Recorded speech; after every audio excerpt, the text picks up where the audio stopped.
Assalamualaikum warahmatullahi wabarakatuh, sahabat Bawaslu dimanapun berada. Jumpa lagi dengan kami di podcast Bawaslu Jatim. Ini sudah agak lama kita nggak ngobrol bareng. Sahabat Bawaslu, hari ini kita kedatangan tamu yang saya kira banyak yang kenal ya, sahabat Bawaslu di mana-mana. Beliau adalah Ketua Komisi Informasi Jatim, Bapak Edi Purwanto. Selamat sore, selamat siang. Selamat sore, selamat siang, selamat pagi. Selamat sore, Mas Aziz. Nonton lagi pagi atau siang atau sore. Nah, selamat datang di podcast Bawaslu Jatim, Pak Edi. Panggilannya Pak Edi ya? Panggilannya Pak Edi, Pak Edi Purwanto. Mas. Beliau cukup lama di KI, dulu masih anggota, sekarang sudah di ketua. Nah, barangkali kita memulai obrolan kali ini tentang keterbukaan informasi publik. Nah, secara umum selama bertahun-tahun nih Pak Edi kan di KI, untuk lembaga pemerintahan selain umum Bawaslu ya Pak ya, untuk lembaga pemerintahan di Mas ya, Mas Edi atau Sam Edi karena dari Malang ya Pak. Sama Thomas nih Pak. Suka-suka. Asal jangan Pak lah. Tahun di KI, apa yang bisa diceritakan tentang keterbukaan informasi publik di lembaga-lembaga negara di Jawa Timur nih Pak? Baik.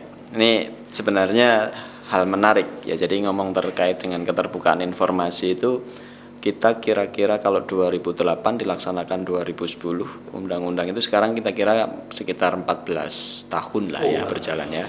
Jadi undang-undang ini disahkan pada 2008, baru kemudian dijalankan itu tahun 2010 karena butuh waktu 2 tahun untuk penyesuaian.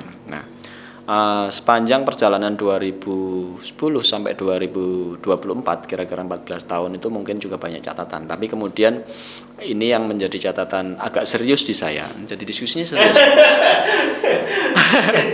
Catatan agak serius itu adalah ini selama 14 tahun Undang-Undang 14 ini ada 2008 sampai sekarang ya, maksudnya setelah dilaksanakan 2010 itu belum banyak badan publik dan kemudian masyarakat yang belum begitu ngeh dan tahu sekaligus paham terkait dengan Undang-Undang 14 tahun 2008 ini. Ini juga catatan yang tebal menurut saya yang kemudian memang harus dipahamin semuanya.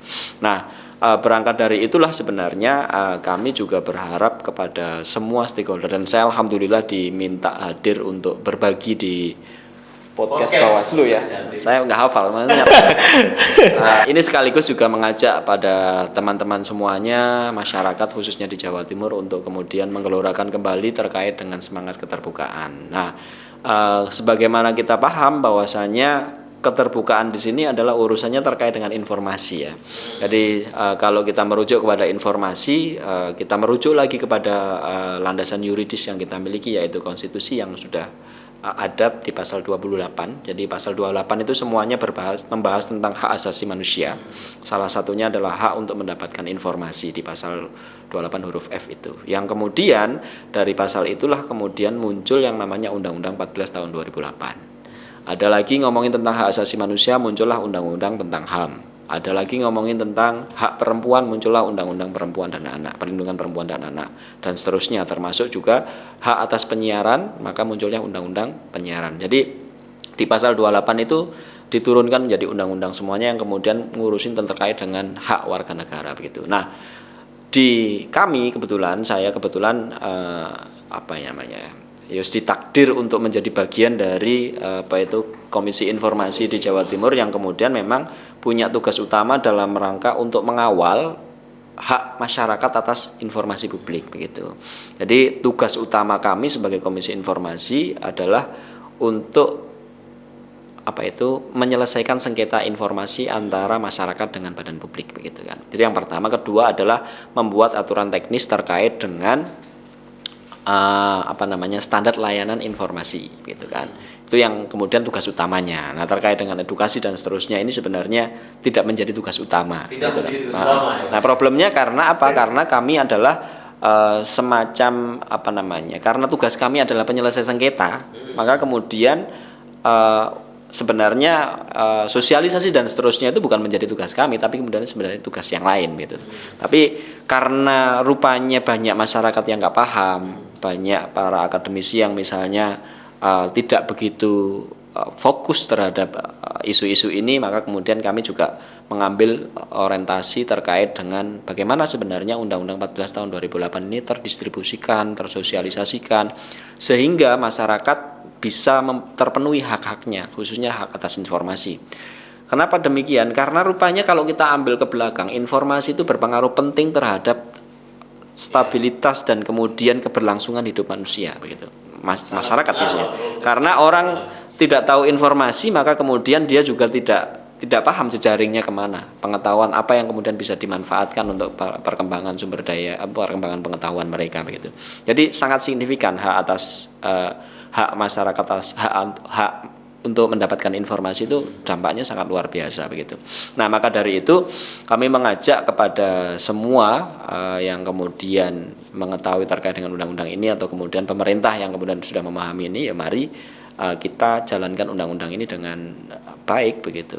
Walaupun toh kemudian tadi ditanya, Mas Aziz tanya bahwasanya sejauh mana sebenarnya keterbukaan informasi di Jawa Timur khususnya, begitu ya. Kalau dikatakan, kalau suruh menilai begitu 1 sampai 10 begitu, ya mungkin masih 6 sampai 7 lah, belum sampai 9 atau 10, karena masih 1 sampai 10 ini Pak ya angkanya. Kalau bukan 1 sampai 100 kan. asal jangan nilai yang kemarin lah ya. Loh kan, ini kalau nggak diedit bahaya ini. Nah, untung saya berhati-hati untuk itu. tadi ada disampaikan bahwa banyak masyarakat yang belum sebenarnya ini tanggung jawab siapa sih Pak untuk menyebarkan orang harus peduli terhadap keterbukaan informasi? Betul. Nah, terhadap haknya atau gimana sih Pak? Problem di negara kita itu kita tidak tahu undang-undangnya, tapi kemudian kita kena dampak terhadap undang-undang itu. Iya. Problem utamanya di situ ya. Nggak tahu undang-undangnya seperti apa, kita kan nggak tahu, nggak pakai helm, terus kemudian nggak tahu tiba-tiba kena tilang begitu kan. Nah sama. Kita berdebat sama polisi, undang-undangnya begini, kita nggak pernah disosialisasi, tapi tetap aja kena gitu kan. Nah, tanggung jawabnya siapa sebenarnya kalau ngomongin ini? Nah, sebenarnya tanggung jawab kita semuanya gitu terkait. Ini karena ini ngomongin tentang konstitusi, ini ngomongin tentang undang-undang yang kemudian itu mengatur atas hak warga negara. Nah, hak warga negara itu kan dilindungi oleh undang-undang, maka kemudian negara menjamin itu. Nah, penjaminan itu menurut saya sudah perkembangan yang luar biasa, yang sebelumnya barangkali sebelum 98 ya, sebelum reformasi kan hak-hak masyarakat itu selalu tidak terrepresentasi kan, mereka ditutup ya dan seterusnya. Nah, ini sudah perkembangan yang luar biasa. Kalau ditanya tentang kewajiban siapa, ya kewajiban kita semuanya untuk kemudian memberikan ruang kepada masyarakat untuk tahu gitu. Karena apa? Karena rupanya dengan menggunakan misalnya penyelesaian sengketa di Komisi Informasi, ada beberapa orang yang kemudian sebenarnya tidak bisa mengakses, akhirnya bisa mengakses gitu. Misalnya kasus terkait dengan tanah yang kemudian misalnya satu keluarga ada 5 orang tapi kemudian hanya dikuasai 2 orang gitu kan, yang kemudian 1 atau 3 orang itu tidak mendapatkan akses itu. Nah, cara-cara yang kemudian dilakukan dengan cara yang tidak benar ini atau tidak patut ini kemudian bisa dibongkar dengan cara mengakses melalui Komisi Informasi gitu. Ya, akhirnya keadilan itu bisa sedikit tersentuh lah ya, walaupun sebelumnya ada penguasaan orang-orang tertentu. Itu satu kasus saja, belum kasus-kasus yang lain begitu. Kalau paling banyak nih Pak, tadi katanya kan KAI ini kan banyak menangani sengketa. Trennya itu sengketa apa Pak yang biasanya? Apakah penyelenggara, Bawaslu? Bawaslu belum pernah ada. Karena diselesaikan sama teman-teman Bawaslu sendiri begitu. Tapi teman-teman KPU ada paling tidak 2 yang sudah berkonsultasi. Tapi saya nggak sebutkan namanya KPU atau Bawaslu mana. Nah, untuk konsultasi saja, ngobrol-ngobrol begitu lah ya. Ngobrol-ngobrol. Trennya biasanya kalau sengketa ke KAI ini apa Pak yang biasanya yang saya tak marahnya sing kuwi jelas. Karena ini juga kegalauan saya gitu kan. Jadi teman-teman ini kan kasusnya terkait dengan informasi paslon yang sekarang ini ya. Yang sebelumnya adalah informasi terkait dengan NIK ya, tentang daftar pemilih tetap waktu itu. Yang kemudian antara KPU dan Bawaslu tidak bisa saling cek begitu loh. Yang sekarang kan sama, teman-teman Bawaslu juga tidak bisa mengakses secara sepenuhnya terkait dengan bakal calon kan, karena dianggap sebagai rahasia dan seterusnya. Ini juga menjadi catatan sih. Saya sebenarnya sejak waktu daftar pemilih tetap waktu itu ya. Ada apa? Namanya apa aplikasinya itu? Masih pemilu ya Pak ya? Pemilu yang sebelumnya aplikasinya namanya apa? Ya, Ada Silon, ada satunya apa? Lupa ya. Sirekap ya? Sebelumnya aplikasi untuk daftar pemilih tetap mencarinya itu loh. Bismillah itulah. Hah? Sidali? Mungkin itulah Informasi ya. pemilih. Informasi pemilih itu yang kemudian pada saat itu kan teman-teman dari Bawaslu tidak bisa mengakses secara lebih rigid terkait dengan benar. sebenarnya benar karena verifikasinya kan harus clear ya. Ini benar nggak orangnya dan seterusnya karena ditutup 3 atau 4 angka itu sehingga teman-teman nggak bisa ini. Nah, itu pada saat itu saya juga harus sampaikan kepada teman-teman bahwasanya sebenarnya di sesama dinas itu kita bisa minta bantuan kedinasan untuk hal itu. Satu, kedua adalah kita bisa bagi pakai data, bagi pakai informasi. Misalnya nih KPU punya data karena KPU itu punya informasi sebanyak mungkin. Nah, bagaimana caranya di sistemnya KPU itu teman-teman Bawaslu bisa memantau proses dari awal sampai akhir. Ya, sehingga tidak lagi ada kucing-kucingan dan seterusnya. Itu yang kemarin. Nah, ternyata sekarang juga terjadi.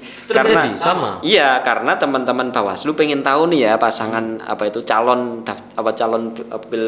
pilkada cakada itu ya.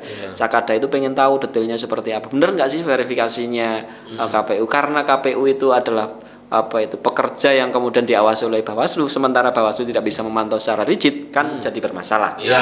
Nah, maka dari itu memang idealnya KPU sama Bawaslu itu ya punya satu sistem bersama yang kemudian bisa saling ngawasin satu sama yang lain. Nah, nanti takutnya kalau misalnya ada yang KPU yang berdalih, nanti kalau digunakan untuk kepentingan calon tertentu bagaimana? Ya silahkan diproses secara hukum.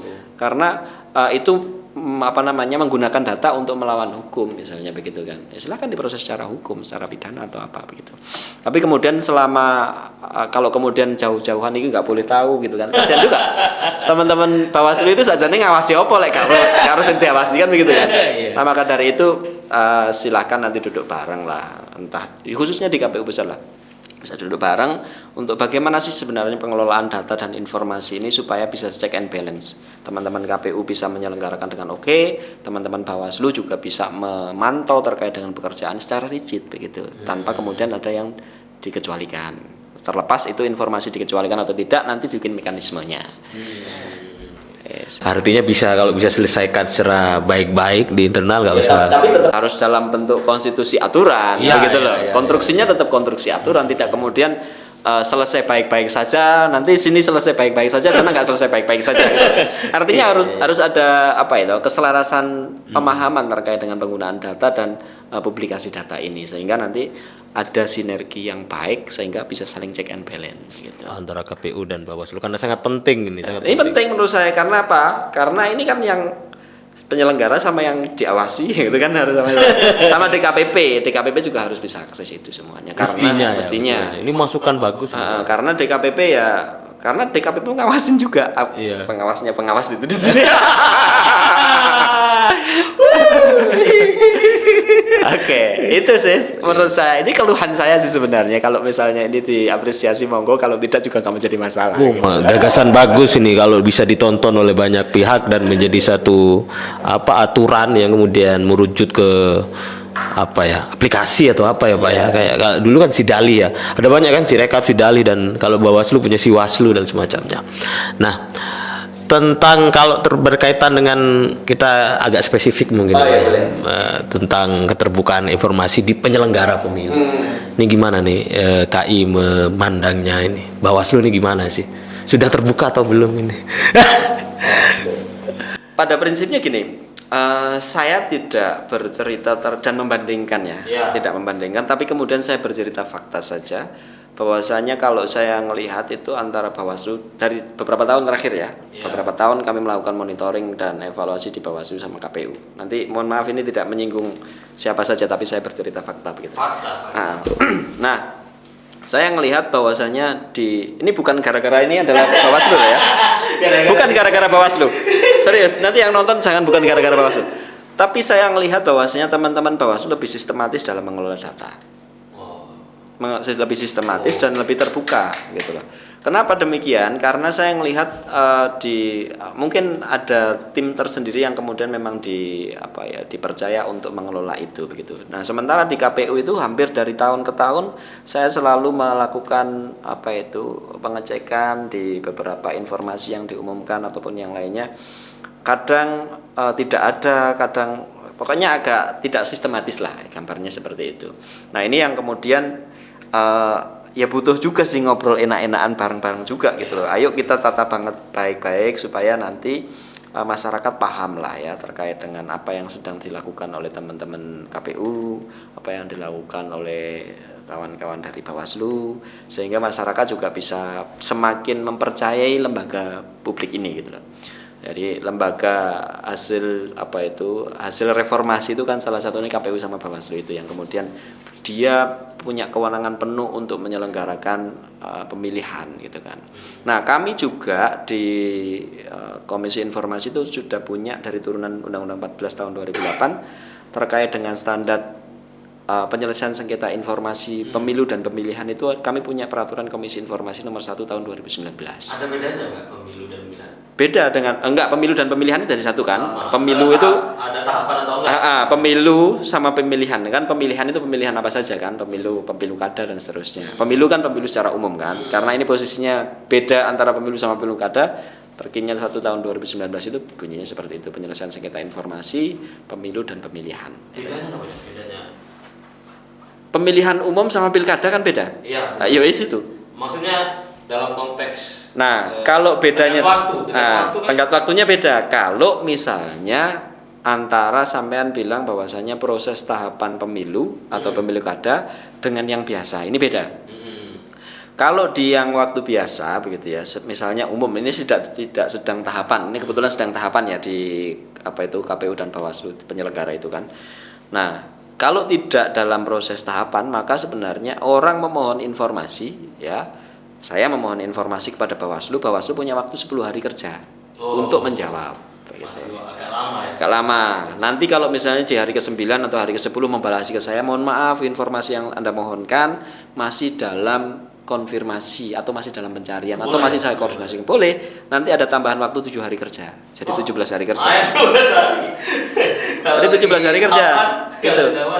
Kalau misalnya tidak ada jawaban, maka hari ke-11 pemohon bisa mengajukan keberatan atas tidak dibalesnya atau tidak ditanggapinya permohonan informasi. Nah, tanggapan keberatan itu waktunya 30 hari kerja kepada badan publik untuk menjawab gitu.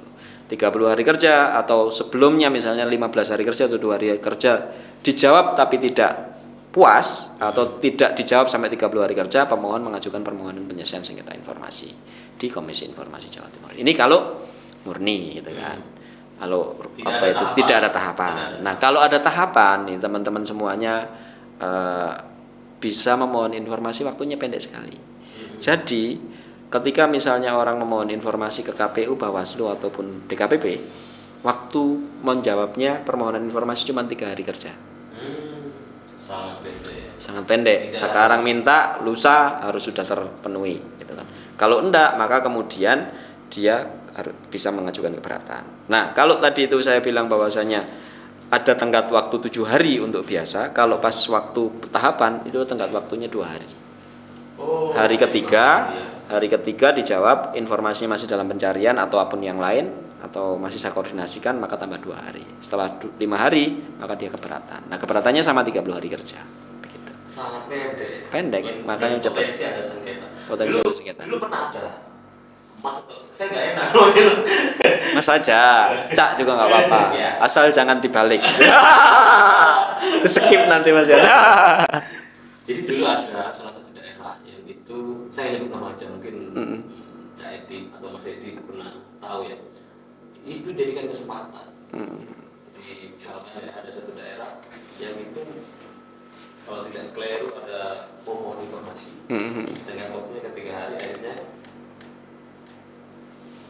jadi sengketa atau gimana gitu ya. Masih dulu pilkada yang 2020 sepertinya saya. Kita belum. Jadi saya kan sejak 2019 di situ. Belum ada sengketa. Belum ya? Belum. Tapi rame. Mungkin menjelang itu. Dimediakan. Nggak sampai ke kami mungkin. Iya, ke KI tapi dimenyediakan. Sebenarnya di daerah-daerah juga teman-teman Bawaslu kan sering juga tanya sama saya ini gimana, kadang-kadang orang kan golek-golek atau tanya-tanya gitu. Tanya-tanya apa golek-golek?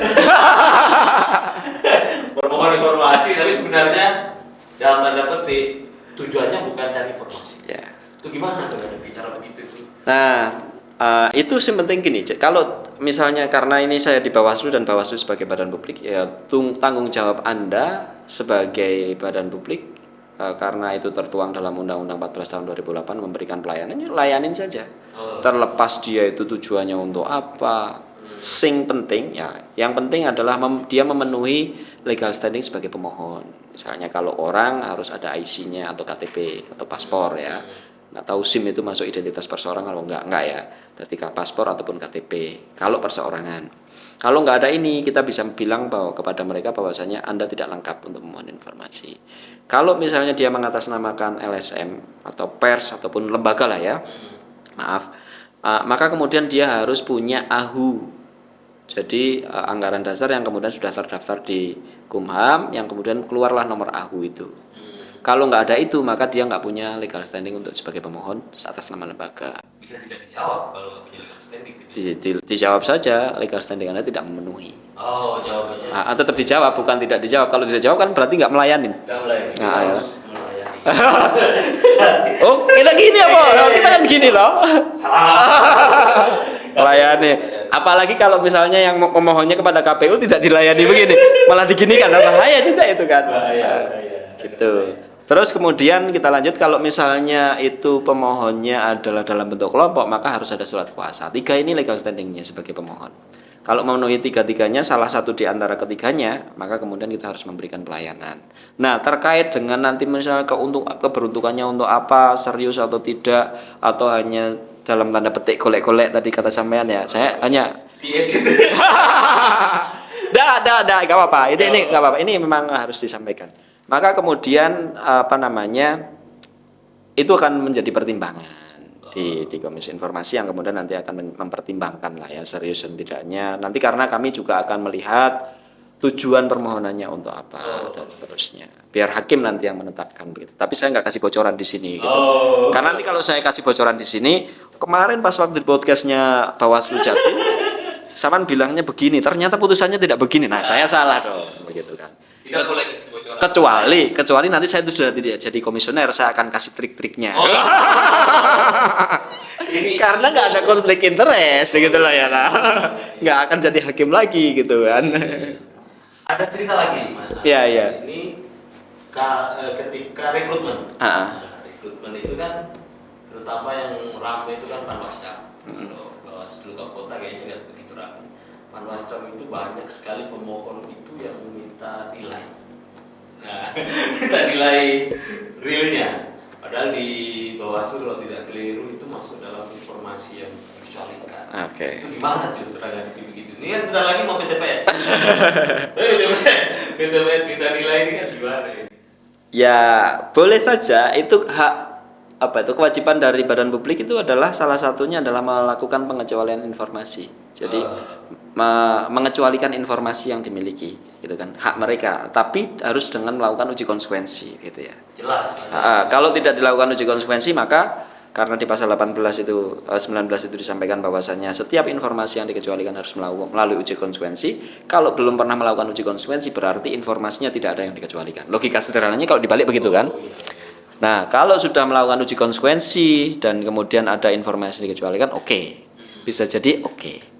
Tapi kemudian uji konsekuensi itu nanti kan kalau misalnya ada pemohon yang keberatan dan mengajukan ke sengketa ke Komisi Informasi lah majelis yang kemudian punya otoritas penuh dalam menentukan uji konsekuensinya bisa dipertanggungjawabkan benar atau tidaknya. Gitu. Tapi selama ini belum ada ya yang Belum. Tapi mohon informasi tapi sudah kita jawab kalau itu termasuk informasi yang dicari. Sah-sah saja begitu. Jadi ada majelis punya otoritas tuh. punya otoritas. Buka atau ditutup. Punya otoritas tergantung kepentingan dan seterusnya. Jadi kami penentu di situ gitu loh. Yang agak berat itu di situ. Jadi ada satu contoh kasus yang kemudian mungkin menjadi refleksi, tidak urusannya sama teman-teman Bawaslu ataupun KPU sedang proses itu ya. Ada satu kasus di satu kabupaten, saya juga nggak sebutkan kabupatennya ini, tapi teman-teman mungkin juga tahu begitu kan. Ada beberapa beberapa kepala desa yang kemudian mereka tidak lolos dalam tes, padahal dia incumbent semuanya. Bahkan kemudian ada yang kemudian nilai multiple choice-nya itu 0. Kok bisa? Pilihan ganda nilainya 0. Kecem banget itu. Pilihan ganda nilainya 0. Nah, usut setelah dia memohon informasi, nggak diberikan, keberatan, dan kemudian masuklah ke komisi informasi. Kalau nggak salah yang masuk sekitar 5 atau 7 yang kemudian dengan kasus yang sama.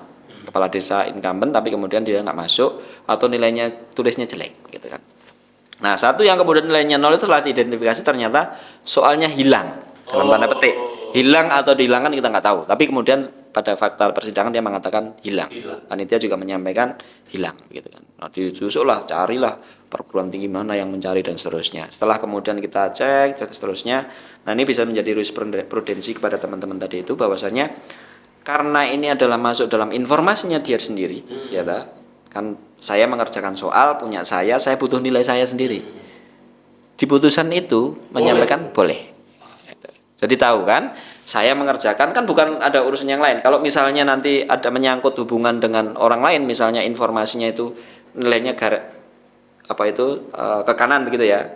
Ada namanya Aziz, ada namanya Krishna, misalnya, ada Mbak siapa misalnya.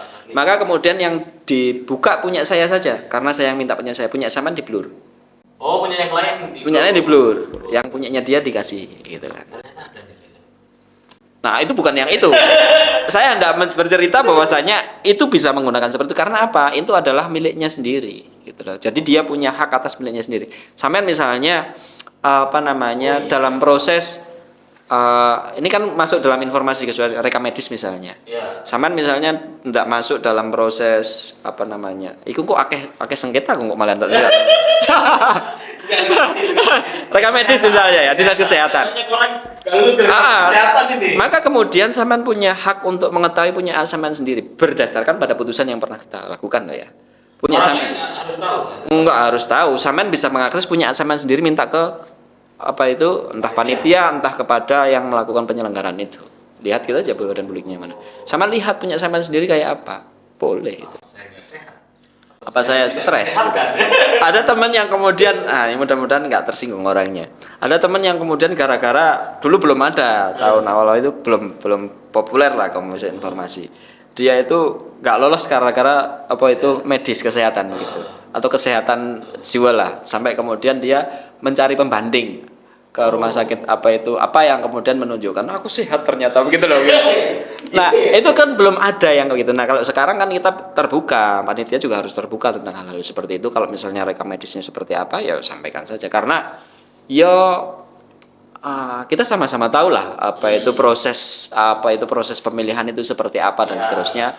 Maka kemudian ya memang kita butuh transparan juga dalam hal-hal seperti itu. Tapi mau ngecek punya orang lain? Nggak bisa, nggak boleh karena itu informasi pribadi. Jadi informasi yang dikecualikan itu sifatnya adalah ketat dan terbatas. Ya, jadi tidak semua informasi itu dikecualikan selamanya. Bisa jadi dibuka. Misalnya informasi pribadi, ya. Informasi pribadi itu menjadi informasi publik ketika pribadi atau orang yang bersangkutan itu menyampaikan bahwasanya ada keterangan tertulis pada yang bersangkutan bahwasanya informasi ini bisa dibuka. Tidak lagi menjadi informasi yang dikecualikan. Informasi yang kemudian misalnya dikecualikan adalah informasi yang menyangkut terkait dengan yang sedang dalam proses hukum. Misalnya. Setelah proses hukum selesai, maka informasi tidak lagi dikecualikan. Ya, termasuk soal keuangan. Keuangan yang belum diaudit masih masuk dalam pengecualian. Kemarin soalnya tentang keuangan, Pak. Masih belum dikecualikan, masih dikecualikan kan, belum diaudit kan. Setelah diaudit selesai, maka kemudian tidak lagi menjadi informasi yang dikecualikan. Boleh kan? Ya. Soalnya kemarin waktu KI SIP-nya kata teman-teman itu banyak yang tentang keuangan. Bahkan 80-90% keuangan. Banyak kayak gitu gara-gara itu. Betul. Karena kan tidak semua kabupaten kota yang Bawaslu itu kan satker. Jadi cek sini. Itu berpengaruh nggak terhadap ini, Pak? Ya kalau misalnya bukan satker, kalau memang bukan satker kan bilang saja bukan satker, tidak mengelola keuangan kan beres. Monef kan begitu. Kita kan apa namanya tidak bisa mengetahui. Misalnya tak cari nih. Ya kalau misalnya makanya butuh ngobrol itu di situ itu. Kalau misalnya sampean nggak ada, terus tak paksa ada gimana? Saya tidak ada informasi. Ya udah nggak apa-apa. Kalau tidak ada kan berarti kita nggak mengenyekor toh, atau kemudian kita skor seperti generik toh. Kalau kemudian tidak ada, tidak diapa-apain, tidak dikonfirmasi, ya tetap kita nolkan. Gitu. Iya kan sederhana. Misalnya nih pengadaan barang dan jasa. Kita tidak dipersyaratkan, kan ada catatan tidak dipersyaratkan. Lah kalau tidak dipersyaratkan, tulis saja tidak dipersyaratkan. Karena itu generik pertanyaannya. Harus pintar jawab pertanyaan. Masih dulu. Salah jawab. Harus begitu. Sini ngumpul itu bingung. Lah bukan satker terus kemudian dipaksa kita pengadaan misalnya. Ya enggak, saya enggak pengadaan. Ya justru aja tulis saja kami bukan satker dan kami tidak melakukan pengadaan ini. Beres toh. Salah jawab juga menentukan prestasi.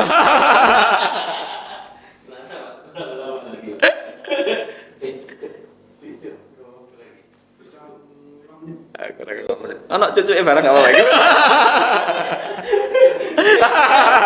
Buat kerjaan dia aja kamu. Tantangan paling berat mungkin. Tantangan paling berat itu adalah ya kita sebagai hakim itu tantangan terberat adalah menentukan apa ya, adil itu. Adil dalam konteks adil dalam konteksnya adalah ya sesuai porsinya. Ya, sesuai porsinya dan sesuai aturan yang apa itu cara main di aturan itu sendiri begitu. Maka kemudian itu tantangan di hakim memang urusannya di situ itu. Dan kebetulan ya saya sampaikan kepada semua orang, beracara di komisi informasi tidak bayar. Nah, ya, beda dengan apa itu di pengadilan tinggi ataupun PT UN dan seterusnya yang harus ada bayar gitu kan. Di komisi informasi tidak ada bayar dan tidak ada bayar cabut perkara, tidak ada bayar yang lain dan seterusnya. Nanti kalau ada oknum yang kemudian meminta mencabut perkara membayar, itu tidak benar gitu ya. Jadi tidak ada gratis semuanya begitu dari awal sampai akhir gitu. Mungkin kalau BBM jenengan dari rumah ke lokasi ya tanggung jawab jenengan, masa pindah kita. Gitu. Barangkali yang terakhir ini pesan-pesan ke Bawaslu nih atau penyelenggara nih. Ini kan pilkada bentar lagi. Betul. Jadi saya mau pesan yang mungkin juga saya sampaikan beberapa kali lewat rilis saya di teman-teman terkait dengan kerawanan pilkada ya.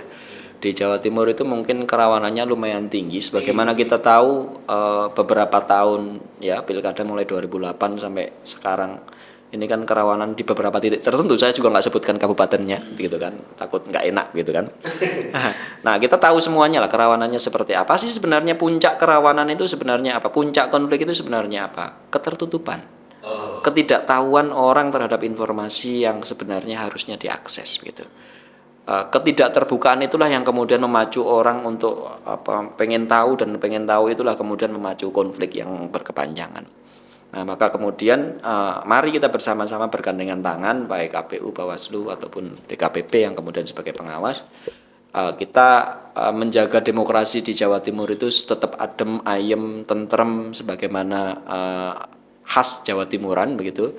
Dan kemudian mari kita selenggarakan pilkada ini dengan terbuka dan akuntabel begitu. Sehingga proses-proses yang akan dilalui dan dilaksanakan itu benar-benar sesuai dengan kaidah-kaidah yang kemudian sudah ditentukan. Tidak terjadi konflik, itu yang terpenting. Pokoknya adem ayem Jawa Timur gitu. Enggak ono ya neng tagline adem ayem di salah satu calon enggak ada ya? Mudah-mudahan enggak ada gitu.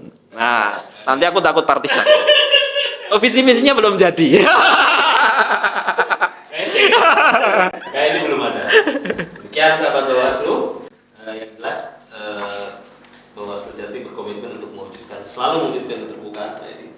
Karena kami yakin bahwa ketika Bawaslu terbuka maka kualitas pemilu akan terpercaya. Betul. Begitu. Terima kasih. Terima kasih. Ngapunten, mohon maaf. Terima kasih. Banyak sekali masukan tadi, banyak sekali ilmu. Salah satunya yang menarik itu tentang aplikasi yang bersama itu ya. Jadi jangan sampai terjadi kucing-kucingan di antara kita. Akhirnya dari kami, Assalamualaikum warahmatullahi wabarakatuh. Salam warahmatullahi wabarakatuh.